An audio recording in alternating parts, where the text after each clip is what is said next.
Welcome to Beyond the Binary, the show, where we explore the complex and diverse experiences of individuals who are part or ally of the LGBTQ plus community.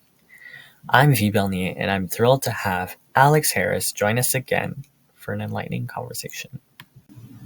So, why don't we start by learning about our writer? What is your name, age, and pronouns? My name is Alex Harris. I'm in grade 12 and my pronouns are he, him. Now I'm curious, how did you come to choose the name Alex? It's actually kind of funny. My name comes from the book Red, White, and Royal Blue. I related a lot to the character Alex Claremont Diaz, as he is a bisexual political nerd, and I am a bisexual political nerd. I really like the book, and Alex also means protector in ancient Greek. So that's how I came across the name. And when I told my friends, try Alex, it stuck and I liked it, so I kept it. How does your identity as a trans male influence your storytelling and journaling aspirations? As a trans guy, I'm able to bring a different perspective to my storytelling. Trans men and trans youth are an ignored minority that are made into a political divider.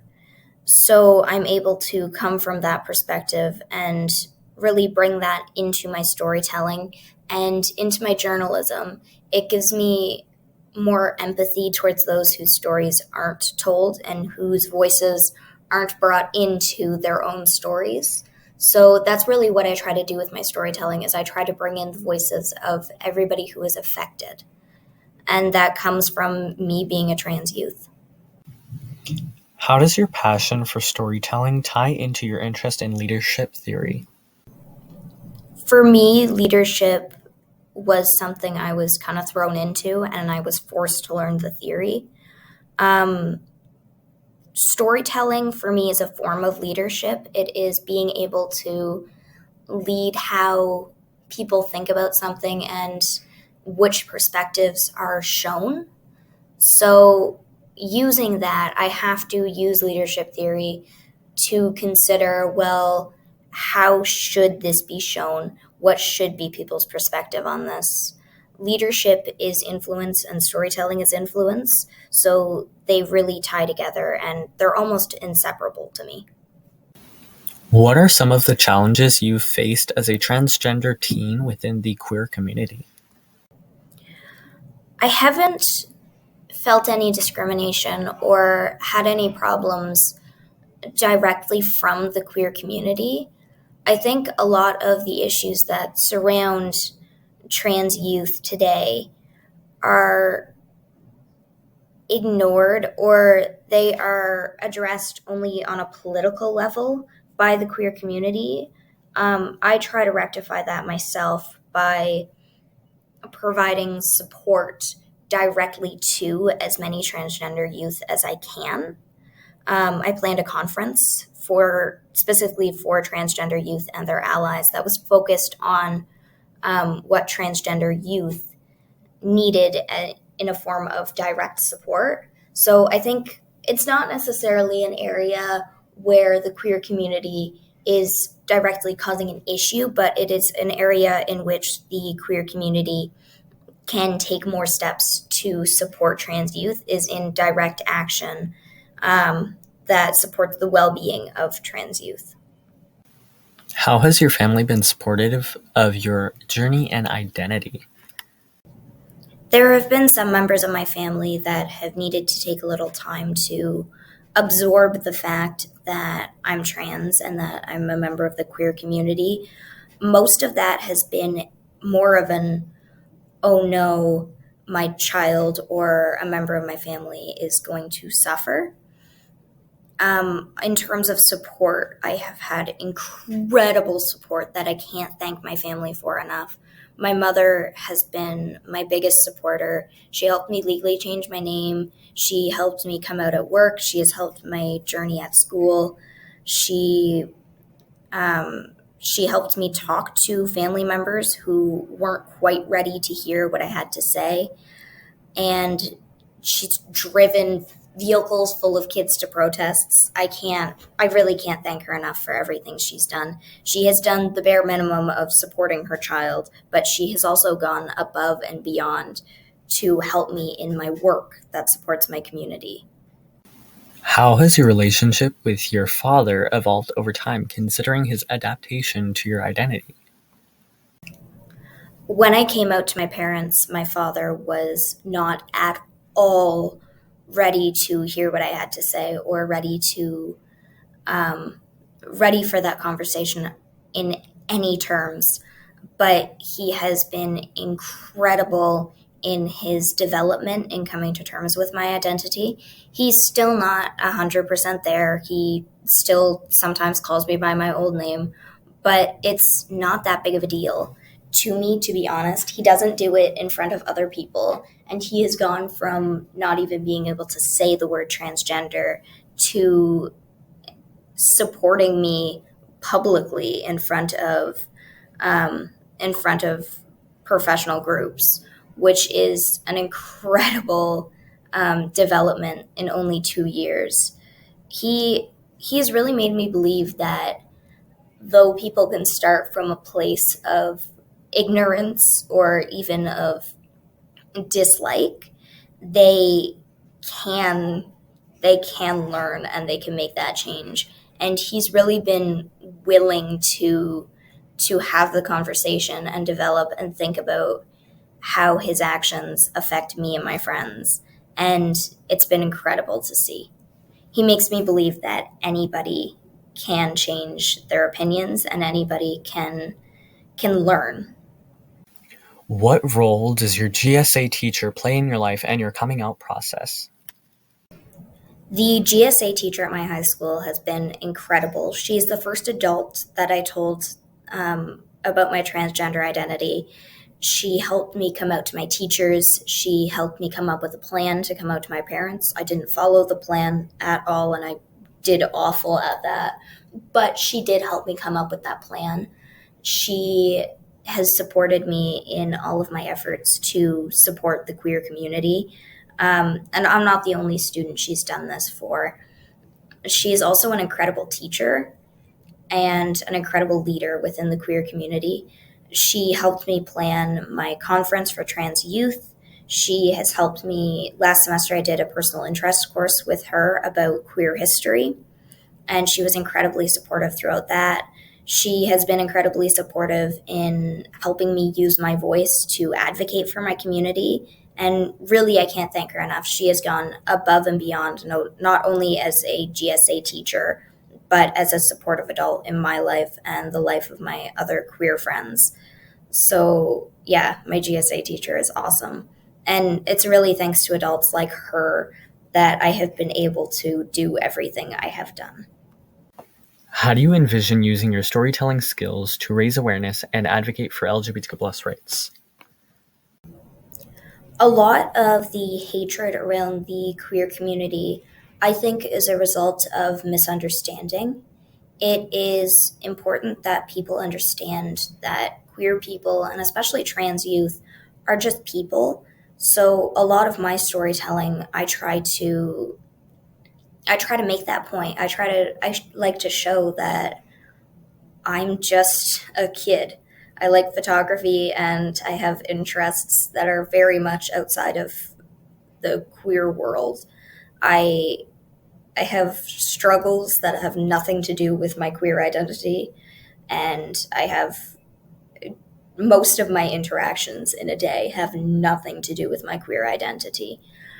I really want to show that that is the norm for most trans youth, for most queer youth, for most queer people through my storytelling, because it is through that understanding that we are human and that we are normal people. We put our pants on the same way everybody else does. That we can grow understanding and that we can grow tolerance and we can eventually grow acceptance. So that's what I hope to do with my storytelling. I want to show the normalcy and not just the struggles of the queer community. How do you use your experiences to guide and support other queer youth? I've had a lot of support throughout my exploration of my queer identity, figuring out that identity, figuring out my place in the queer community. That support has come from adults in my life in all aspects of my life, from work to cadets, my mother, my GSA teacher, and it's also come from older students, leaders and like youth leaders and cadets, older students at school, any older youth I've interacted with. So I want to be that role model for younger queer youth in my GSA. So on top of being there to give them advice and listen to them rant when they need to rant and helping with issues they have around the school or at home, I want to be that role model of it does get better. You have to put in the work to get where you want to be, whether that's academically, socially, or professionally.